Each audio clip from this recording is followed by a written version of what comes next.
All Odisha मिलित auto महासंघ तरफ जिलापाल आरक्षी अधीक्षक एवं पुरीर समस्त थाना अधिकारी को दायीपत्र प्रदान करा जायछि। ऑल ओडिशा मिलित ऑटो महासंघ तरफ जिलापाल को दायीपत्र प्रदान करा जायछि। महासंघर सदस्य माने वर्तमान निकट भविष्य में कौन आंदोलन करूना बोली दायीपत्र दर्शाई।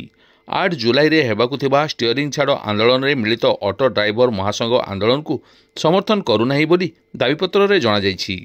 जदि कौन संघ ऑटो ड्राइवर मानकर अधिकार क्षुण्ण कला भली कार्य करती तेबे आंदोलनकारी विरुद्ध में आईनगत कार्यानुष्ठान ग्रहण करने ऑल ओडिशा मिलित ऑटो महासंघ दायीपत्र में जणाई एवं सेमाने किपरि सुरक्षित गाड़ी चलाचल करें से पदक्षेप नेबाकू प्रशासन को अनुरोध करिसेंती। जय जगन्नाथ। जय जगन्नाथ। भाई मैंने जो आमर स्ट्राइक डाकिछन 8 तारिख ड्राइवर महासंघ आमर साक्ष्यफल थाना गोटे कॉपी दियाला जे आमर गाड़ी चलो और सबू साक्ष्यफल जिते भाई अच्छा समस्ते जानतु जे भाई मैंने साक्ष्यफल पूरी जावा बाटे जो भी असुविधा है 100 को कॉल करेंगे पुलिस वाला एक्शन ने आम भी कथा होगी जाऊँ कॉपी भी गोटे गोटे रिसीप्ट कॉपी भी आम नहीं जाइए सिग्नेचर रिसीप्ट पर्सन देते आम नहीं बर्तमान बाहर डेलांग रही भाई। जय जगन्नाथ।